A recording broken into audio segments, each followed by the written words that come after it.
recently I interviewed renowned music agent Emma Banks, who is really an integral part of the Creative Artists Agency, who represent artists across the globe, from the Red Hot Chili Peppers to Kylie Minogue, on when she was 14, and this was in the year 1982. So this interview is going to be about not only the year 1982, but also Emma's kind of life personally. Maybe it might trigger some sort of memories within you guys watching as well. So with all that said, I hope you enjoy the video, and remember to like, share and subscribe if you enjoy my content. So today I am in London, and I'm going to be talking to top music agent Emma Banks about when she was 14. Now, you were 14 in 1982, so we're mainly going to be covering that year, probably a bit of 1983 as well, because it kind of spills over. And both of these were quite varied years. They had they had a wide variety of things going on, and that can be extended to the new ground that was broken in politics, because we had our first kind of female Prime Minister of the United Kingdom, who of course was Margaret Thatcher. So while she had been elected around 3 years before, so in 1979, it was still breaking new ground, and probably gave quite a lot of teenage girls like yourself a lot of aspirations for the future and a lot more confidence to kind of express your views. How do you think this really affected your views? It's hard to say, but God, 14. You need younger people that can remember what they were like when they were 14. I don't think I was surprised that we had a female Prime Minister. I think I was lucky that, I mean, I grew up in a family, I have 2 brothers, and so it was quite male dominated, I suppose, to a certain extent. But it was never that I couldn't do things. I could do anything I wanted, the same as the boys could. So I suppose seeing a female Prime Minister seemed completely logical and natural. And I remember it being a big deal because the world had been so backward and hadn't been utilising all the brilliant women that it had at that point. But, you know, she was a very, very strong and determined woman who was probably quite hard to relate to as a 14-year-old, possibly as many ages. Did it really, by chance, kind of make you think that because she was talking to leaders of perhaps less politically developed countries, or countries with a lack of representation across disability, gender, race, etc., etc., did that make you feel kind of more independent and represented? Were you even really that interested in politics, full stop? I probably wasn't that interested in politics, full stop, honestly.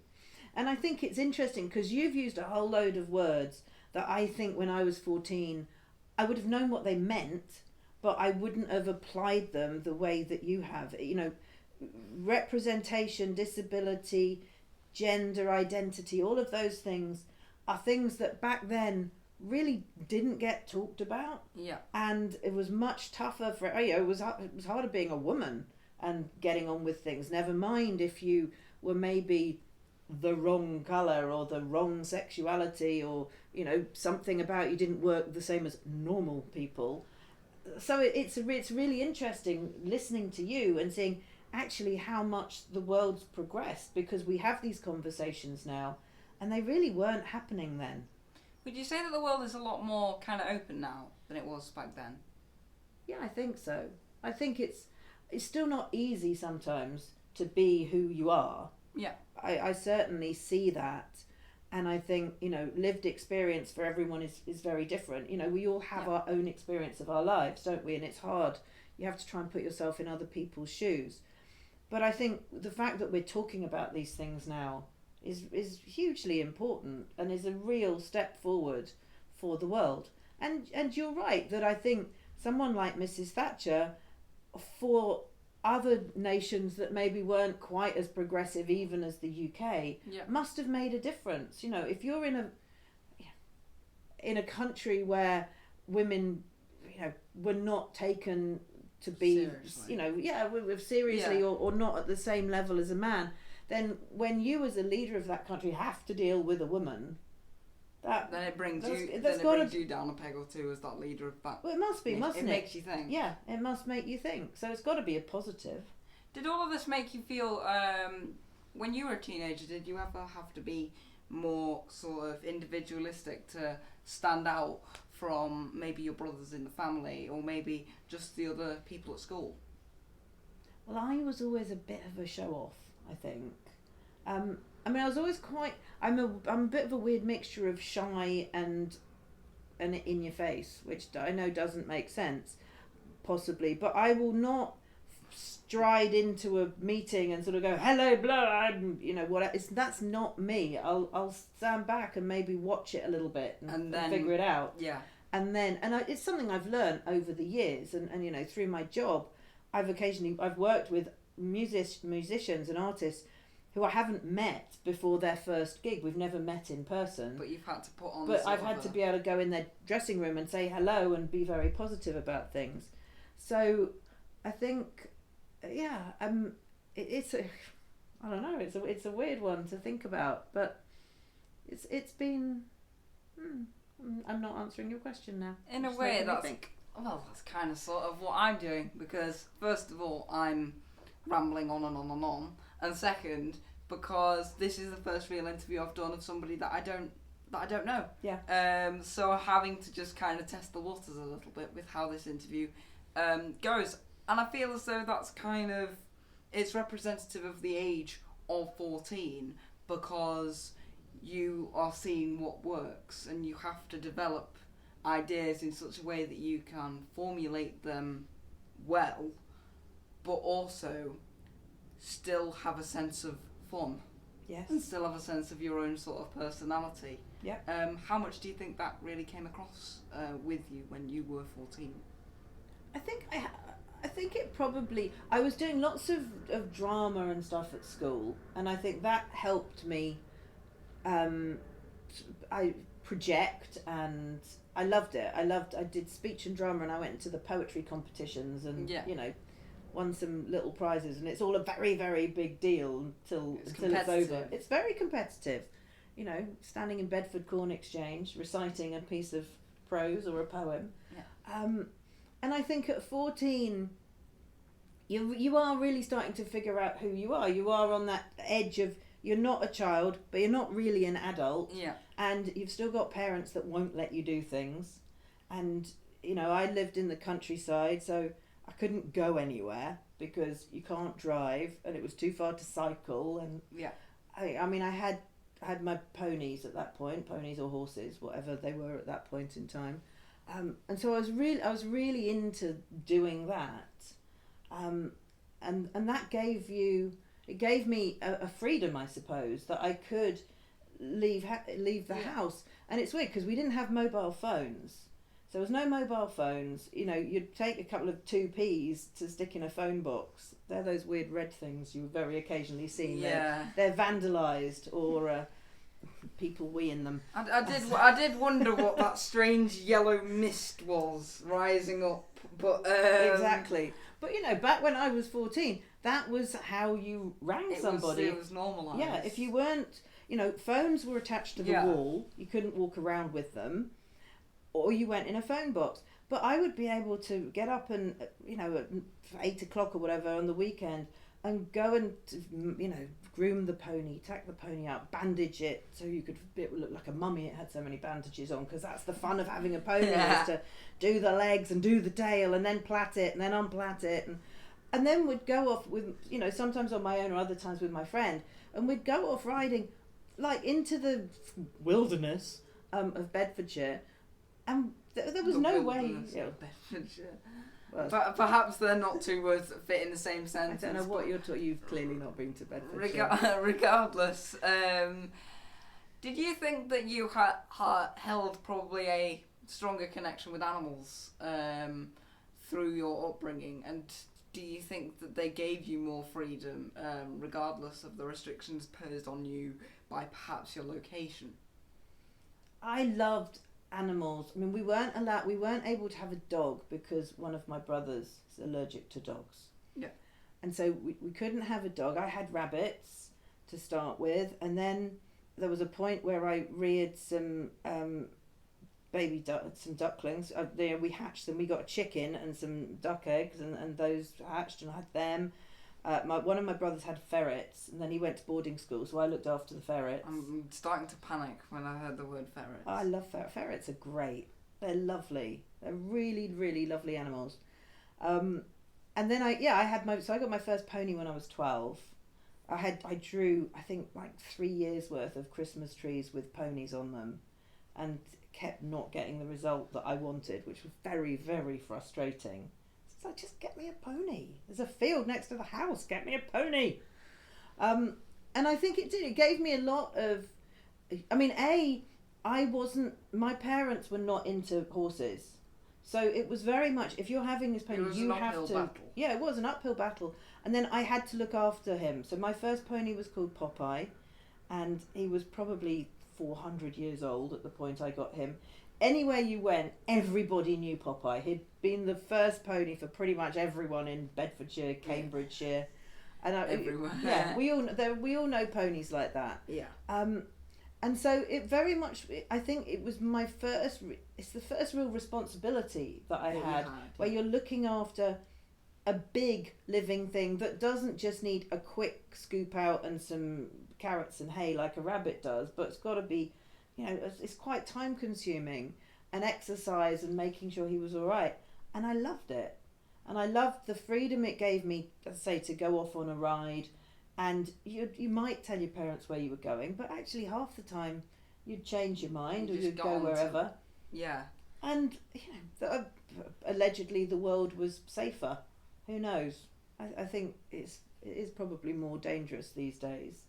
But we were given a freedom that I think it's unfortunate that a lot of 14-year-olds now don't have. Do you think the added responsibility made you respect perhaps your family more? I don't know. I think I had a perfectly regular relationship with my parents, which was, they were brilliant most of the time and really irritating some of the time. I'm just looking over at my mum right now, who's behind the camera, because, hi. But anyway, I think they're quite similar in the way that, like, because of, you have to find your own entertainment in a more rural location, and it's not always a case of your parents necessarily being there, and I mean that because they're busy, for a way to sort of find your own entertainment. So do you think that, well, we've already established that you are really a keen animal enthusiast and lover of horses especially, but do you think your interest in music and football also kind of sprouted from this point? Where did they really come from? So the football was from my dad. So my dad was a director of Luton Football Club for a long time. And that was his football club that he went to as a child. And then he got involved. And so for as long as I can remember, he would go to football and we would go. And particularly when he was a director. And when I was 14, and I looked this up actually before I saw you to try and work out where Luton were and who the team was. And we were going a lot. I mean, the team from 1982 is really familiar to me still. I mean, I'll still joke, is Ricky Hill playing? And he's clearly not playing anymore. Yeah. But he comes to Luton still, and we see him occasionally. So Luton actually were doing really well at that point. Yeah. And I didn't enjoy going to football at all. We got dragged along. My mum and dad went, so we had to go. My brother loved it. Huge football fan, one of my brothers. I mean, literally, if Luton lost on Saturday, he wouldn't talk to anyone till the following Wednesday. It was a catastrophe. He'd go off into the garden after the match and sort of play football with himself in a strop. But I didn't enjoy football at that point. I went, but it was quite boring. And I got into football probably, again, about, 15 years ago. Alright, so around the time that Joe Kinnear was managing Luton. Yes, probably about then. And it's, I don't even know really why I went, particularly. But I started going, and it's become a really nice bonding experience with my dad, as the horses are, which came a bit later. But when I was at school, my life was schoolwork, which I liked. I liked Yeah. schoolwork. I liked going to school. I was perfectly happy with school dinners. All those things that you should say you don't like, I actually enjoyed. And I was doing sort of, drama club and debating club. Yeah. And then I had the horses, the pony. And that takes up all your life. If you love your pony, that's who you want to be with all the time. And so going to the football was just like, oh, really? Oh, so bored. But as you get a bit older, and I now don't have a pony that I can go and groom all the time and stroke and go for rides and stuff, going to the football has become a real passion again. Yeah. And I love it. I don't love it so much watching it on television. I like to be there. It's the atmosphere. It's the atmosphere. I think the atmosphere kind of carries through when you're watching Lady Bowthorpe run.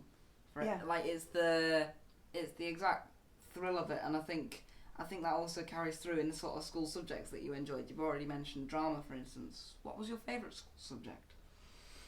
Oh, favourite subject? That's hard. I mean, I liked them all. I wasn't a big fan of English literature. It just seemed like a waste of time discussing what a poem might mean. It's like, who cares what it means? It rhymes, it's fine. I was good at maths, I was good at biology. I love, drama I didn't consider as a school subject. I don't think it was a hobby. It was a hobby, it was something I did. I liked art, but wasn't particularly good at it. But everything else, geography, history, maths, even English language was alright. It was just, I do remember English literature just going, oh, really? I've got to explain, and reading out loud, and I'm decent at reading out loud. Yeah. And when you have to sit in the classroom, and it's like, right, Tracy, you do the next 2 pages, and Tracy's stumbling over the words, and it's taking you forever. It's so boring. How many... Sorry. I'm a horrible person. How many do you think of those school subjects, or even just your hobbies kind of outside of school, how much do you think they've really influenced your career, and how many of those skills do you think have really carried through from that point? I don't think they've...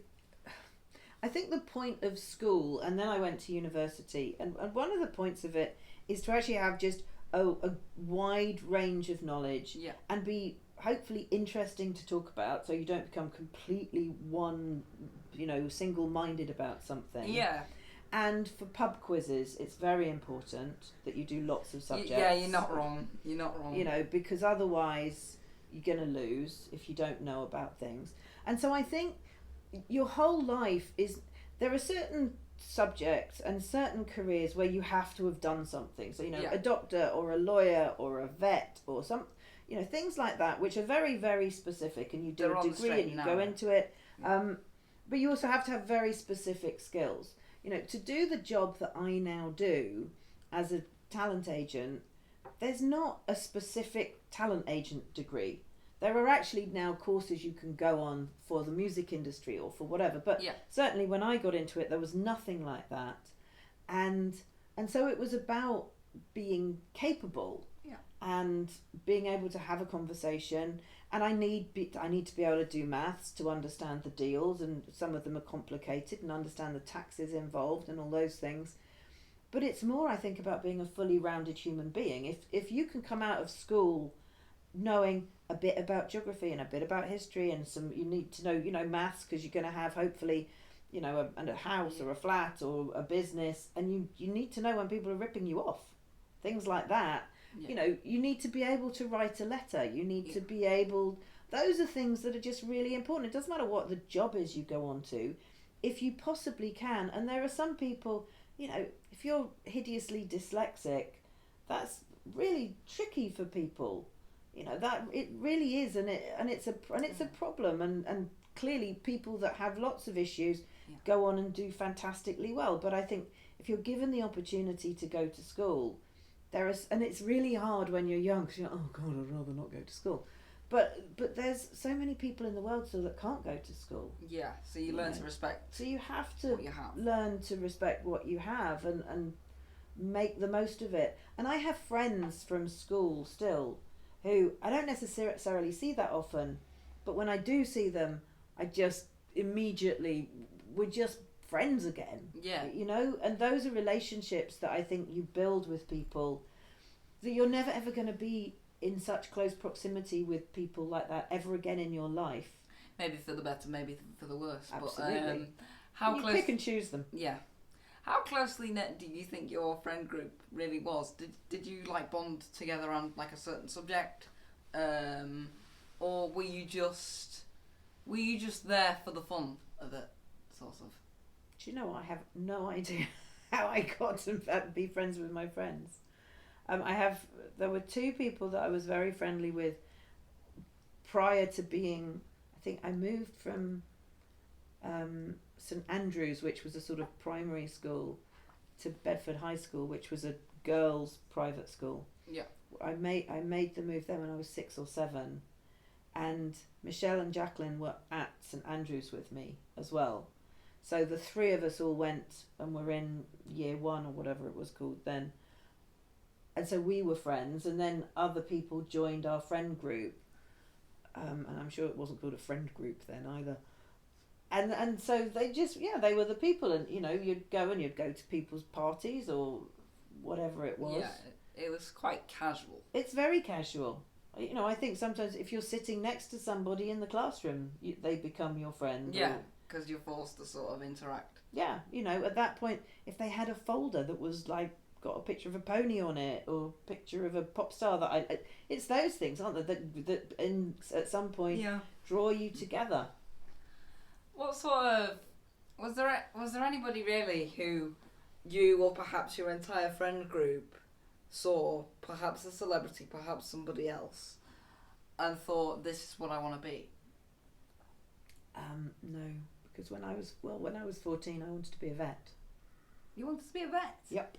Definitely wanted to be a vet. There seems to be a bit of a theme here, because in the last interview I did, Martin told me that he wanted to be a farmer.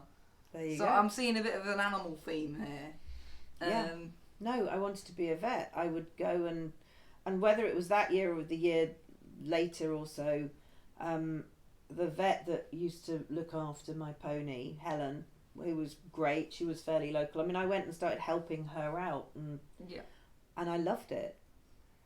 And I think it was my dad that probably thought that I shouldn't be a vet, and I don't really know why.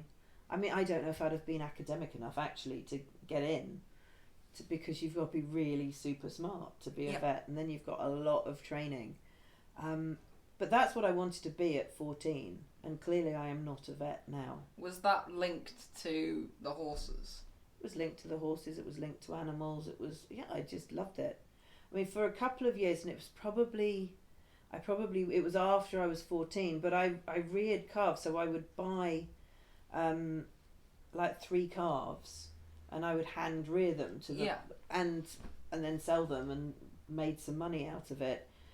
And so there was a time where we were doing, vaccinating them, and I was helping vaccinate them and things. That's what I thought I'd be useful during COVID, but apparently being able to vaccinate a bullock is not the same. I was like, just pick the person, like corral them in, and then just bash it in. Apparently that's not the way we were going to do COVID vaccinations. So that's what I wanted to do. And then as I got older, so we're out of being 14, that idea went away for whatever reason. Yeah. And I decided that I wanted to be an actor, but that no one was ever going to let me just leave school and do that. So I did my A-levels, and I went to Reading University, and I did a food science degree, because everybody needs to eat. And I was good at science, and there was definitely jobs at the end of it. Yeah. And it was when I was at university that I really got into music. I think I'd been to 3 gigs before I went to university. I wasn't like reading the NME, I wasn't doing anything like that.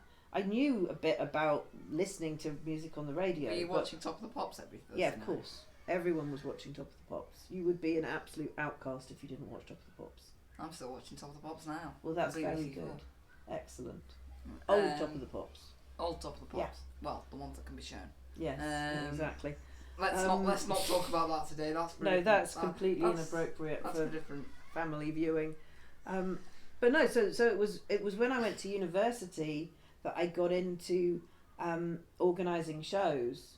Yeah. That I was like, oh, this music business is quite interesting, and I enjoyed, I think, the mixture of sort of the art of it and figuring out what with the commerce and going, okay, well, at that point, because we didn't have the internet, so if you were making a poster, you had to make it yourself. Yeah. You know, and you didn't just open up Word and go. Exactly. I mean, now I will send to the person putting the show, and I'll send them the artwork they have to use, and they just put their date and the time and the place in it. Yeah. But you know, back then you might get sent a photo or a logo through the post, and then you know, Letraset, which are, do you know what Letraset is? No idea. Completely new word for you. Letraset was sort of like, it was like greaseproof paper with letters and numbers on, and so you could like trace over it, and then it was like a temporary tattoo. It was like a stencil. It's like a set, yeah, but no, it's not. It's, you know how those temporary tattoos? Yeah. So you stick it on. So that was Letraset with like type that you could then put onto the paper, and you'd do that, and then you'd photocopy and you'd photocopy a bit more in. And so I really enjoyed that, plus having to try and make money out of it. And I liked the people. I liked the musicians, and you know, it was really enjoyable. And that's when I was like, I'd quite like to work in the music business. Yeah. But no, I mean, I was 19 before I had ever thought that would be something I'd do. Was money something that perhaps motivated you when you were slightly younger? Did you ever think about long-term security in terms of kind of financial needs when you were younger, or was that something that you learned? I think that's something that I learned. I mean, I took it all very seriously. I know I got a pension when I was a student. I bet there's no one else that ever got a pension. Yes, I took out a pension when I was a student. Very organised. That's going to be something that is going to make me feel old in quite a few years if I'm getting a pension when I was a student. But I don't think I needed to do it, but I'm quite a sensible person. I like to plan and think about things and be prepared. And it's, you know, look, we didn't know that there was going to be a COVID pandemic, and in my business there was no money coming in for 18 months, and I'm really lucky that I've always never spent really beyond my means. And you have savings, and it's always depressing when you see them maybe go down a little bit. Yeah. But you know, it's tough, and we've all got to be prepared sometimes for things going wrong. Do you think that perhaps there was a sort of a changing... It was the start of burgeoning, changing attitudes, maybe more so when you were 19 as opposed to when you were 14, that started to make the three main industries or hobbies that you were really interested in, they started to become a bit more Hollywood, so to speak, with music and football and drama. And you clearly haven't been to Luton Town Football Club. It's the least Hollywood of all the football clubs. We occasionally have a good story, but the experience itself, while brilliant fun, is not, I think, what you would expect Hollywood to be like. Did you ever kind of envisage things to really progress as much as they have done in terms of the exposure that is given to music and things when you were 14? Did you really expect that growth? No, because I think when I was 14, you know, the world was much simpler. There were probably 3 TV channels without remote control, so you just left it on the same channel if you couldn't be bothered to get off the sofa. And there was no internet, there was no mobile phone, all of those things. Your life, your world was much smaller. You know, going abroad, I think, was your only escape from it. Yeah, but you didn't have all the airlines now that make it so easy. And I suppose we're sort of talking pre-COVID, but it will come back again, I'm sure. Where, you know, you go, oh, I can go to Amsterdam for the weekend, and it's going to cost me £60. You know, I think things that we take for granted now, when I was 14, were absolute luxuries. Like TV channels. I mean, that sounds ridiculous, doesn't it? Yeah. That hundreds of TV channels would be a luxury. That just seems that's how it is. And here I was moaning on the way down about how many TV channels are rubbish, and all they show is repeats of The Big Bang Theory. So, but I quite like The Big Bang Theory, so I'm not so upset about that. But I think it was, even the food that we ate. We didn't have raspberries in November, and we weren't eating mangoes in January, and stuff that you probably think, if I fancy a bit of mango or whatever, you go into your supermarket and there's mango. That wasn't the case. It was much more convenience. Yeah, but it was it was seasonal, and it was a bit more local, and there were supermarkets and things. I wasn't born so long ago that you had to go in a store and ask for something off a shelf. But it was very different. To be fair, I'll probably have to ask for something off a shelf because I'm too short to reach the top bit. Well, those top shelves anyway, it says, only for people that work here to touch.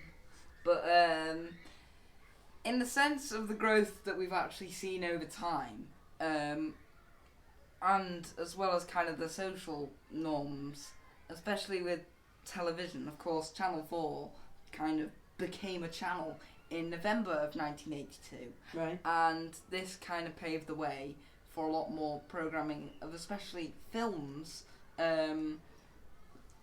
like James Bond, like Halloween, which was shown for the first time on ITV in January, I think. January or February. Right. And do you think this made it all the more accessible rather than going to the cinema? And how much did you value going to the cinema after watching a film on TV, for instance? I think there's nothing like going to the cinema, is there? I mean, for a start, when you're 14, you want to get away from your parents, and if you can do that by going to the cinema, that's awesome. If you got dropped off, Bedford was my closest cinema, but occasionally, your parents would drop you off, or you could take the bus if it wasn't too late. And so there was a bus from where I lived in Sandy that took 40 minutes to get to Bedford. And so the cinema's escapism in a way that watching anything on the television isn't, I think. Yeah. And so it was exciting. It was exciting to have another TV channel. But I still think the cinema is a fantastic experience. Yeah. And just the sound and a huge screen and the sort of immersive quality that you have from that, you're never going to get. I mean, up to the start of COVID, I watched most of my films. This is going to sound so awful. So I either saw films at premieres or on a plane, because I was at home so rarely, and certainly to actually watch a film from start to finish, I'd always sort of think, well, I'll go and see the horses, or I'll do something else. It never happened. Yeah. And so, I think I've ruined quite a lot of films by looking at them on a plane going to LA or somewhere.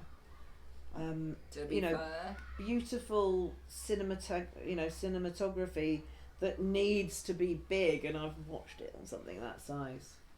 Well, personal taste is personal taste. I think it's how you can fit everything in, isn't it? Yeah.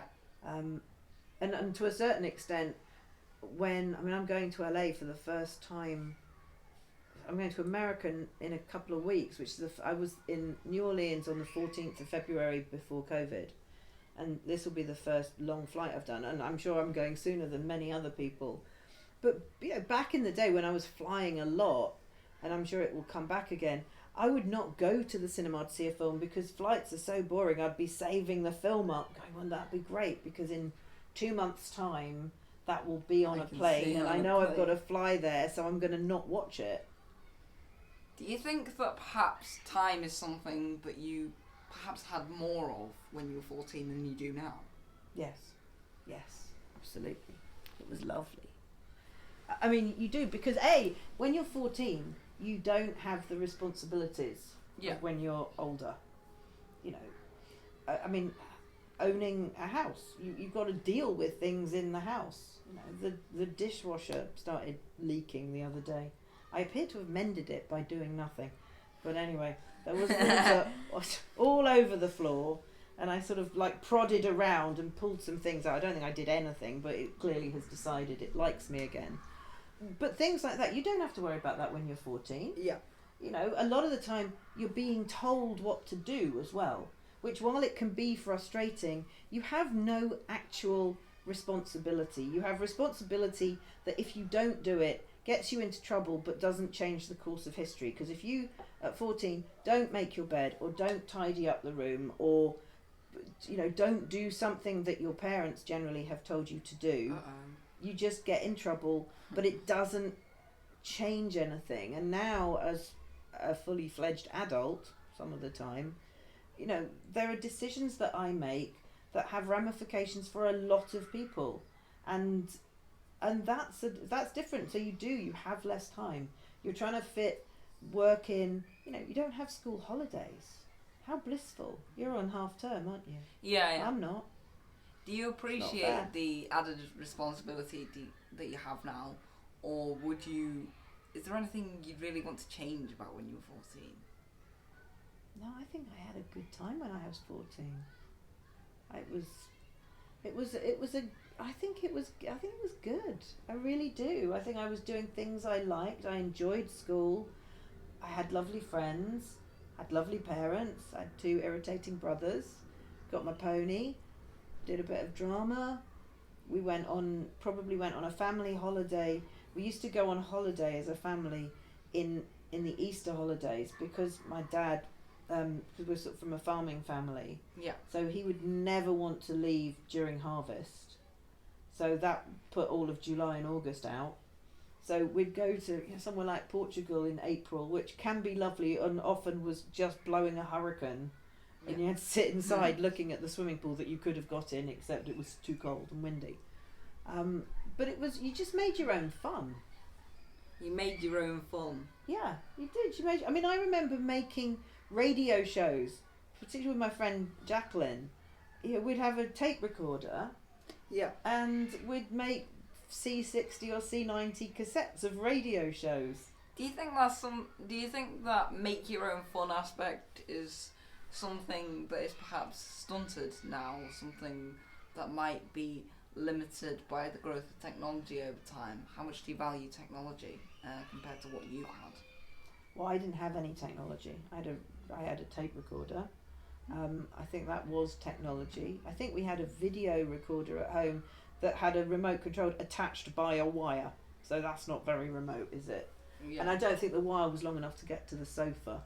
So you actually sort of left it in the middle of the room. That's like a charger cable. Yes, exactly, like that. Imagine that. So I think that, I think it's sad sometimes. Children now, said old grandma, it's constant activity all the time. Yeah. And it's constantly play dates for little people, and everyone appears to have to be on their iPad if they're not doing something else. And we didn't have iPads. The television was something that it started at probably 7 in the morning and it finished at 11. Not that I was up at 11. But, there was one channel and you'd watch Blue Peter or Magpie, a couple of things. But it wasn't, at any time, night or day, you could get Paw Patrol or Sabrina the Teenage Witch or whatever it is that anyone wants to watch, age dependent. And Come Dine With Me All the Way. Come Dine With Me All the Way. Just want to put that Fair enough. Excellent programme. So I think you did have to make your own entertainment a bit more. And we probably went outside a little bit more.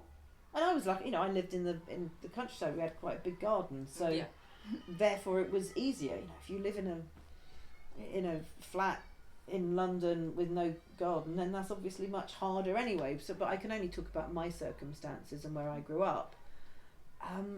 So now I suppose I see people sometimes go, you can't constantly be doing. What are we doing today? And it appears it's like, well, you've got rugby till 11, and then you're going to do this, and then you're going to do this, and then you're going to do this. And I actually think it's good for people to have nothing to do, but to find something to do. Yeah. And we may be not as good because of that sometimes. Do you think, looking back, do you value the countryside more now that you are living in London? I think in the last few years I have done, yeah. I mean, when I moved to London when I was 22. I loved it. Absolutely loved it. And I need to be here for my job. I still need to be here for my job. But, you're out every night and London has everything. Yeah. And, where I live, there's a little supermarket. It's less than a minute. And it's open till 11 o'clock at night. Opens from 7 to 11. And if I'm baking a cake, I can literally run down the road and be back with the whatever ingredient I didn't have. And it sounds like I'm baking cakes all the time, which I'm not, but it happened once. And I think, when I was 14, probably shops shut at lunchtime on Wednesday. Yeah. And now you can get everything. And in London, if you want a burger delivered to you at 10 o'clock at night, you can get a burger delivered to you at 10 o'clock at night, and it might take 45 minutes. So London is buzzy and amazing, and it has everything, but it also is very, very full, and you're constantly like going, excuse me, can you get out of the way? And there's something really beautiful about being in the countryside where there's and having the independence. Yeah, fewer people and fresh air, and you can hear the birds and all of those things. So I think as I'm getting a bit older, probably the countryside is starting to appeal a bit more. Yeah. And at some point, I may well end up there. I mean, I can't see me... when I get carried out of somewhere in a coffin or whatever, it's probably going to be a bit more countryside than where I live at the moment. Bit more? Yeah. I mean, it probably won't be on the middle of Dartmoor in a house on my own, because then they won't find me for weeks on end anyway. But, somewhere where you've got easily accessible countryside. Yeah. I went to my parents over Christmas, went there sort of middle of December, to make sure I was going to be able to be there with them. And then we had that big lockdown in January of this year, and I just stayed there because where they live, it's a small town, but if you walk for 20 minutes, you're properly in the countryside. Yeah. And so you could go for a really nice walk for an hour and see 4 people. I'd see 4 people before I've got to the end of this road. And it was a lovely thing. So I think having experienced that, a lot of people have changed how they feel about where they live since COVID happened, because we've all done different things. We've all experienced stuck in the same house almost. Yeah, but you see, for me, being stuck in my house was really exciting. So I'd never been in my house before. I've owned my house for 10 years, probably longer actually, more like 11 or 12. And I'd never properly spent any time here. Yeah. But it was a place where all my stuff was, and I'd come and I'd pick up a bag and get my passport and go somewhere. It was a storage locker. Almost. One big storage locker. And when I got this house, I did it up in a way that I liked and was really happy with it. And then you realise I've never actually spent any time here. Mm. So I've spent more time in my house because of COVID than I had for the 10 years I'd owned it before COVID. Yeah. That's been really nice, actually. What did you think of going back to kind of when you were 14, what did you think of the news? Did you really pay much attention to it? I think I paid a bit of attention to it, but I don't think I watched it all the time. It's sort of just going on in the background, isn't it, the news? Yeah. The world is happening in the background. I do remember the Falklands was in 1982. Yes. And we were on holiday, one of our very rare family holidays, and we'd gone to Spain. I think we were in Marbella when the Falkland War started. It wasn't a particularly great thing being in a Spanish country in Spain when the Falklands started, because the Spanish, I think, were a little bit more pro-Argentina than they were the UK. Yeah. So that was, we were very, very aware of that at that time. I do remember that. I think, you'd have the news, and the news in my family was something, 6 o'clock or 5 o'clock. It was an event. It was an event, you know, that had to be watched.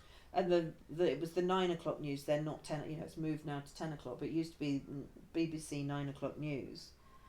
And that was something that we all had to watch. Regardless. So, pretty much, you know, it was important to watch it. That was, my parents watched it, and so if you were up and at 14, you know, you're probably starting to think about going to bed at about 9:30, I suppose. I don't remember. But probably that would be about right. I think as well, not the 9 o'clock news. I don't know when that would have been, but probably around that time. And that was a satirical comedy show about the news. It was brilliant. It was Rowan Atkinson, Mel Smith, Griff Rhys-Jones, and Pamela, I can't remember her surname. She's married to Billy Connolly. And it was really funny and really brilliant. And they used to make albums, like vinyl albums. Yeah. Because there was no internet, as I've said 1,000 times. So you couldn't watch it back on YouTube or something, but you could get the album of it and listen. And I still could just verbatim tell you, like, recite sketches from that. And that was on a... No, you don't need it. It won't make any sense anyway. Not to you. But that was on at 9 o'clock on BBC Two. And so I remember my parents had a small television in their bedroom. Yeah. And I'd go, can I watch it? And they're like, yes, but you're not going to watch it on the main telly.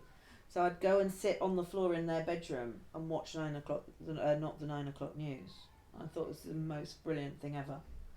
And that was probably, I don't know, 14, 15, 16, something like that. So you valued television, and you clearly valued Top of the Pops. Clearly.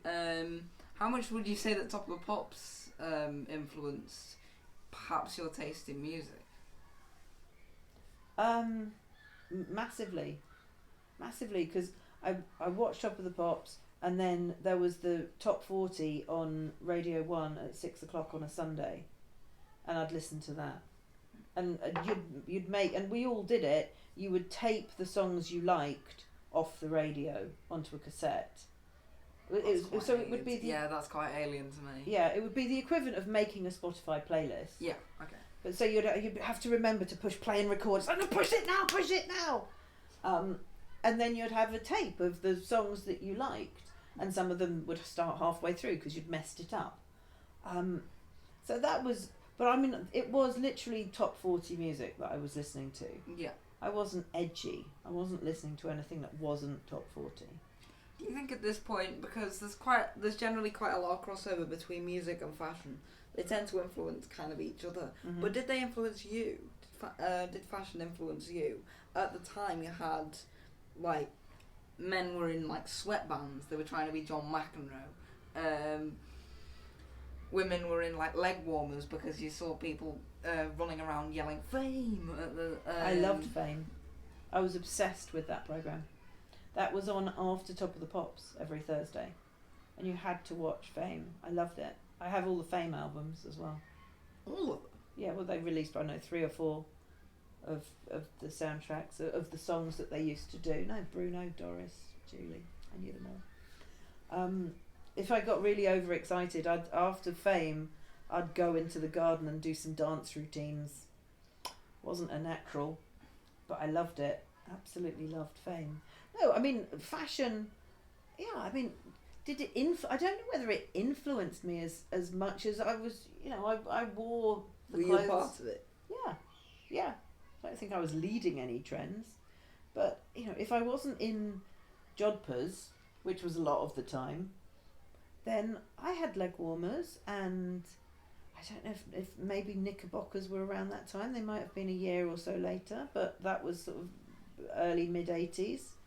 You know, the sort of that look and fluorescent neon things, and there was, I mean, because the 80s, there was a neon-y phase, there was a sort of pastels phase, there was big plastic like necklaces and stuff you'd load up with beads. Because meanwhile, the environment. The environment didn't exist in the 80s. We hadn't heard of it. like the stuff we were talking about earlier. It was disposable culture sort of. Well, it was. I mean, I think it was just people not even realising, and you've gone from, I mean, quite, because while the war had obviously been over for loads and, lots of years, I think the 40s went into the 50s, and in the 60s and the 70s, in the 70s particularly, when you started having, mass production of things, it's that mass production, isn't it? It's, plastic toys and all of those things.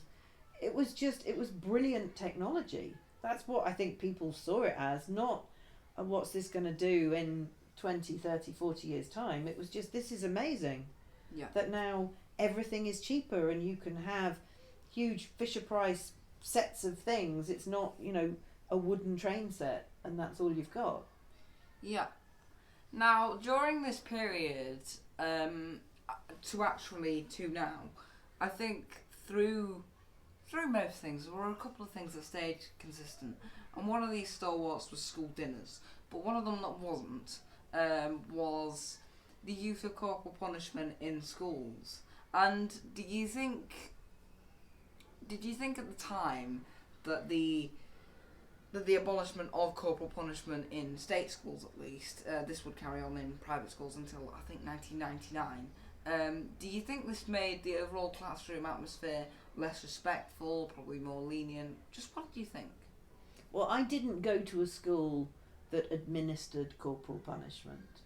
So if you did something wrong, you got an order mark and then you got detentions, and that was, sitting... So it was fairly similar to today? Yes. No one was being whacked with things, and I don't think I would have taken very well to that had that happened.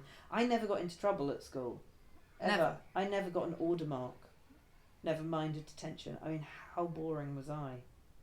Very. Not as boring as me. Well, you say that, but I don't know. I mean, I'd need to see your school reports to know whether you're more or less boring than I was. But I didn't. I was very, very follow the rules, did what I was told, didn't answer back, gave my homework in on time. I didn't have a dog, so I couldn't eat it. So I think... Well, cats can eat homework too. I didn't have a cat either, because Ben was allergic to that as well. I mean, cat? Huh? You didn't have a cat? No. That is the thing I find most odd. Like, not the temporary tattoo paper... Not the fact there were only 4 television channels. Not the fact that corporal punishment was abolished in that year and not further before that. The fact that it seems to me like not many in the 1980s actually had a pet. And that's just something that comes across as slightly weird to me. I had rabbits. I did have the rabbit. Well, I had a pony then. I don't know. Yeah, I mean, we couldn't have a cat because my brother was so allergic. A cat would have been worse than a dog, because cats get into places that... And they put their fur in. Yeah. Fur deposits are probably wearing a bit of fluffy right now, but... Well, we'll find out, because when Betsy gets home later, if you have been wearing it, she'll start sneezing as soon as she comes in the room. Don't worry about it. It's all right. She kissed Lady Bowthorpe yesterday and then got hives and then it was all a disaster. Right, moving on. Moving on. Can I just, for those that are watching, Lady Bowthorpe's a horse. Yes. Just so we're clear. She kissed her on the neck as well. It was all perfectly legitimate. Nothing strange going on around here. Right, oh. Yeah, let's move on. Moving on. Perhaps another thing that was kind of a stalwart from then to now, and all the way through probably since about the 1950s or the 1960s, was probably not only the weather, it was still quite foggy, but... And not only the... Weather has carried on, I think, weather from the start of time and will continue. If there's no weather... There's no weather. No weather means nothing. The year 9,999. Right, no weather. The That's no weather the world point is the end of the world. But one of the other things that maintained kind of consistent was the access that many teenagers had to drugs, and this has stayed, the figures surrounding the consumption of drugs have stayed consistent over this time, especially among teenagers. Now, of course, at this point, drugs were, and still, to a certain extent, are popular, well, I wouldn't say popular, but are prevalent within the music industry, whether that be to get over things like the writer's block that artists such as The Weeknd have, or stage fright, or anything like that. Now, obviously, in this year and in 1983, not only did you have Topper Headon of The Clash having an overdose, but you also had the lead guitarist for The Pretenders, who was James Honeyman Scott, dying of a cocaine overdose that reacted badly within his system. Was this ever anything that you had really considered? Did these events sort of ward you off from that? We already know that you followed the rules quite well, but did you really have anybody particularly close to you that chose to rebel? And do you or they have any regrets about that? I, at school, didn't know a single person that would have taken drugs. None. I don't know where you would have got them from. I have no idea. Absolutely no idea. I look back on it now. I mean, it would have been a total mystery. It wasn't even on my radar. Do you think teenagers are more innocent now than they would have been back then, or do you think that's the other way around? I think it's the other way around. I think we were way more innocent than teenagers are now. I think you're taught about stuff now because it is more prevalent. I mean, I'm interested to hear you say that the numbers are the same. I find they're remarkable. similar, but it's generally more based into, it's mainly in locational kind of areas, which perhaps wouldn't have been where you were because you were in a more rural sort of area where it was less easily accessible. But in the sense of the innocence and the guardedness that children had back then and how that has changed, do you think this has changed for the better or for the worse?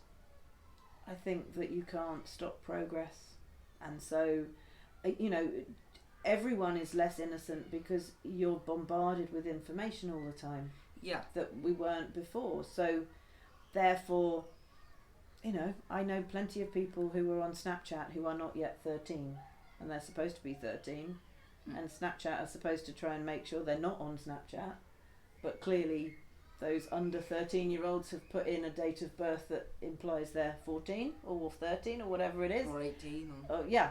And for most of the time, it's probably not doing any harm. But all of these are ways where, innocence... Vulnerability. Yes, it gives you a vulnerability, for sure.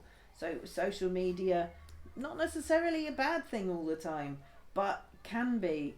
The amount of information that everybody gets bombarded with is so much more than we ever got bombarded. We didn't get bombarded, that was barely a word. So I think because of that, it would seem to me that 14-year-olds are far more worldly, far more than we ever did. You say that, but I can barely cross the road. So. Well, you know what? That's probably a skill you should try and learn. But you don't need to be on heroin to do it, so that's good news. No, I think it's... And the moral from this story is you don't need to be on heroin to cross the road. Exactly. I think that if you can take that away with you, then I've done my work. Heroin's bad. Bad drug. Do you think... Well, is there anything that you think that children in my generation should really take away from this and what life was like in the 80s? Perhaps it's to wear a sweatband. Perhaps only if you're sweating. Only if you're sweating. Yeah, it was a sweatband. That's why you would wear it. Perhaps to maybe be more individualistic and open yourself up more to criticism, to be more of an independent person. What are the kind of morals that you think people should take away from the 80s? I think what's a shame now is feeling you have to be like everyone else. Yeah. And in the 80s, and actually and it wasn't just the 80s, the 90s, if you're interested in music and you watch the Oasis documentary that's just come out with Oasis at Nebworth, which was a huge concert in the 90s. When you look, everyone is enjoying the moment. No one's holding a mobile phone. Don't go to a gig and stand like that with a mobile phone. You're not watching the gig. Instagram. And you will never ever watch it back because it'll look rubbish on your phone anyway. So it's to live much more in the moment. Don't worry too much about what you look like or what you're doing, because people will like you for you. And now everyone has this Instagram idea of what you have to look like. And that means that you have to look like someone that spent 4 hours putting makeup on, 3 hours posing for a photo, and life has missed you. It really, and so I think obviously there's always times where we want to look good, and that's important. But there are also times where you have to go, I am me, own who you are, be the best version of you, be kind and friendly and hardworking, and do that, and that is what you can sort of take from the 80s. Honestly, the 80s. Yeah, the 80s as a model. I like that. I just think we weren't, because we didn't have it all. We didn't have to go up with a mobile phone all the time. Live the experience, because it doesn't happen again. And if you are only living through a camera lens, which is what so many young people are doing now, I think that's not right. You're gonna miss it. You're gonna miss it. I'm 53 now. How did that happen? But I'm still loving it. I was at Ascot races on Saturday, and I don't think I picked my phone up. I really didn't. Not once. Not once. I did. I mean, my niece was there and she did a few photos, but ultimately I just wanted to enjoy every minute of it and talk to people that wanted to talk to me. Without having a sort of an urge to post this onto this and post this onto this and seek the approval. Because you will know how important is it that everyone else knows what you did. It's much more important for you as a human, as an individual, to just know. It's funny because when I started my job and actual physical albums came out, vinyl and cassette, and then it moved to CD, and so a lot of time was spent doing the album notes, the cover, and then on the back or in the book in the CD, it'll have all the thank yous, and it lists, the musicians and the people that worked on it, and then it would say, agent, and my name would be there. And it's really nice because it's sort of it's like gratification. Yes, there is, and it, and now, because there's, it's still, I'm sure, there on some, but the album credit thing doesn't happen the same way, but it doesn't mean that I wasn't there. It's so you just have to take it as it comes. Take every moment, because you don't know what's going to happen next. So just live your life. And if the worst comes to the worst, wear a sweatband. Wear a sweatband if you really have to. If you really. It can be very useful if you're in a sweaty situation. Anyway, with that said, I'd like to say thank you for the interview. I know I've waffled on a bit too much. I probably waffled more than you. Well, that's a positive. You can cut me. I wasn't meant to waffle. Okay. I'm kind of just thinking it through in my head, going. I thought you did it remarkably well. Maybe that's it's very, very hard interviewing people. I know that. In fact, when I do things, industry events, if you're, will you do this panel? So and so's moderating it. You go, yeah, I'll do that, because I'll just answer the questions, and if I can't answer it, I'll go, I don't know. Yeah. I don't have to keep it going. When you're the chairman of the panel or the interviewer, you've got to keep it going, and you've kept it going really well. I'm very impressed. Thank you for that, and thank you for agreeing to be interviewed. Pleasure. It's been lovely to be here. It's been lovely to just have a chat, really, and I know what to take away from this. Good. Thank you. Lovely to meet you. Nice to meet you too.